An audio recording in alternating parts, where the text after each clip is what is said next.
56% మంది బీసీలు ఉంటే ఈ ప్రభుత్వం బీసీలకు ఇచ్చినటువంటి నిధులు 4% మాత్రమే. 56% బీసీలు ఉంటే 4% నిధులు కూడా కేటాయించలేదు. మేనిఫెస్టోలో ఎన్నికలలో వీళ్ళు ఫేకింది రాహుల్ గాంధీ గారు, సోనియా గాంధీ గారు, మొత్తం కాంగ్రెస్ ప్రభుత్వం ఫేకింది ఏంది కాంగ్రెస్ పార్టీ అంతా అన్నాడు. 20,000 కోట్లు పెడతాం ప్రతినిత్యం అని చెప్పారు. కానీ ఇవాళ ఏం చేసిండ్రు, 12,511 కోట్లు మాత్రమే బీసీల కోసం బడ్జెట్ పెట్టిండ్రు. అంటే ఇది ఒక పెద్ద ఫేక్. సెకండ్ ఏంటిది, ఎంబీసీకి ప్రత్యేకంగా ఒక మినిస్ట్రీ ఇస్తామని చెప్పారు. ఎంబీసీలో ఉండే చిన్న చిన్న కమ్యూనిటీస్ అన్నిటికీ కూడా కార్పొరేషన్లు ఏర్పాటు చేస్తామని చెప్పారు. వాళ్ళకి షాపింగ్ కాంప్లెక్స్లు కట్టిస్తామని చెప్పారు.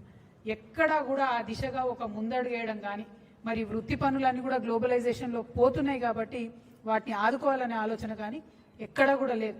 కేవలం తెలంగాణ జాగృతి మాత్రమే ఎంబీసీల గురించి బీసీల గురించి ఆలోచిస్తుంది. కాబట్టి మేము చెప్పినాం, ఒకనాడు వస్తుంది మా ప్రభుత్వం, వచ్చినప్పుడు పుస్తెలు మట్టెలు చేసేటటువంటి జీవో మీద మొదటి సంతకం పెడతామని కూడా చెప్పినాం. ఎందుకు చెప్తున్నాం అంటే మా కమిట్మెంట్ అది. ఈ రాష్ట్రంలో ఉన్న ఎంబీసీలు ఆగమైపోతున్నారు కాబట్టి వాళ్ళ పట్ల ఈ ప్రభుత్వం శ్రద్ధ లేని వ్యవహారం చేస్తుందనే విషయాన్ని మళ్ళొకసారి తెలియజేస్తున్నాం. అట్లనే గిరిజన మంత్రి కూడా లేరు. ఇది మొదటి మంత్రివర్గం, మైనార్టీలు లేకుండా ఎస్టీలు లేకుండా మంత్రివర్గం ఉండడం ఇది మొదటిసారి. మేము 2.5 years నుంచి ఫైట్ చేస్తూ వచ్చినాం. మైనార్టీకి మినిస్ట్రీ ఇవ్వాలి అంటే అజరుద్దీన్ గారికి సడన్ గా తీసుకొచ్చి ఇచ్చినారు. ఎస్టీకి మినిస్ట్రీ ఇవ్వలేదని కూడా మేము డిమాండ్ చేస్తున్నాం. ఖచ్చితంగా ఎస్టీకి మినిస్ట్రీ ఉండాలి. లంబాడాలు లేనటువంటి మినిస్ట్రీ ఇంతవరకు లేదు. అది పక్కన పెడితే ఇక 22 లక్షల ఇండ్లు 22.5 లక్షల ఇండ్లు ఇస్తామని చెప్పి కేవలం 5,500 కోట్లు పెట్టడం అంటే ఇది ఖచ్చితంగా మోసమే. గత బడ్జెట్లో ఇందిరమ్మ ఇండ్లకు 12,000 కోట్లు పెట్టిండ్రు. ఇప్పుడు అమాంతం 7,000 కోట్లు తగ్గించి 5,500 కోట్లు పెట్టిండ్రంటే పేద ప్రజలకు ఇండ్లు ఇచ్చేటటువంటి ఆలోచన కాంగ్రెస్ ప్రభుత్వానికి లేదనే విషయం స్పష్టమవుతున్నది. ఇది ఇంకొకటి రాహుల్ ఫేకుడు అని చెప్పి తెలంగాణ ప్రజలందరూ కూడా తెలియజేస్తా ఉన్నాం.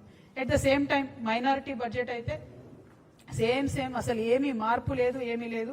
అసలు మైనారిటీలను పట్టించుకున్న దాఖలా కూడా లేదు. అదేవిధంగా నేను ఫేక్ బడ్జెట్ అని ఎందుకంటున్నా అంటే, మామూలుగా ఎగ్జామ్ రాసేటప్పుడు పిల్లలు ఒకసారి చదివి మళ్ళీ చదువుతారు, అంటే రివిజన్ చేసుకుంటుంటారు, బట్టి పడుతుంటారు, చదివిందే చదువుతుంటారు. వీళ్ళు కూడా ఏం చేశారంటే పోయిన సంవత్సరం బడ్జెటే మళ్ళీ ఈ సంవత్సరం కూడా పెట్టారు. ఎందుకు మార్చాలి, టైం వేస్ట్, పేపర్ వేస్ట్ అనుకున్నట్టున్నారు. ఒక 4-5 ప్రధానమైన అంశాలు. చేయూత పెన్షన్లు పోయినసారి ఎంత ఇచ్చారు, ఇప్పుడు అంతనే. రైతు భరోసా పోయినసారి 18,000 కోట్లు, ఈసారి 18,000 కోట్లు. రైతు కూలీలకు ఇందిరమ్మ పథకానికి పోయినసారి 600 కోట్లు, ఈసారి 600 కోట్లు. గృహజ్యోతికి పోయినసారి 2,000 కోట్లు, ఈసారి అంతే. గ్యాస్ సబ్సిడీకి అంటే ఒక అక్షరం కూడా పొల్లుపోకుండా, అది గ్యాస్ సబ్సిడీ కావచ్చు, రాజీవ్ ఆరోగ్యశ్రీ కావచ్చు, మహాలక్ష్మి కావచ్చు, same to same copy paste అన్నట్టు, అసలు మార్పు కూడా లేదు. అందుకే నేను చెప్తున్నా, ఇది ఫేక్ బడ్జెట్ ఒకటి. 2 విజన్ బడ్జెట్ కాదు, ఇది విజన్ ఉన్న బడ్జెట్ కాదు, ఇది రివిజన్ బడ్జెట్. కేవలం రివిజన్ చేసుకుంటారు, బట్టి కొట్టినట్టు. అంత దారుణంగా ఉంది ఈ బడ్జెట్.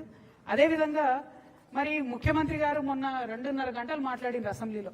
మాట్లాడుకుంటే ఏం చెప్పిండ్రు, పోయిన ప్రభుత్వం చేసినటువంటి అప్పులన్నింటినీ మేము చాలా కష్టపడి తగ్గించినాము, రేట్లు తగ్గించినాము.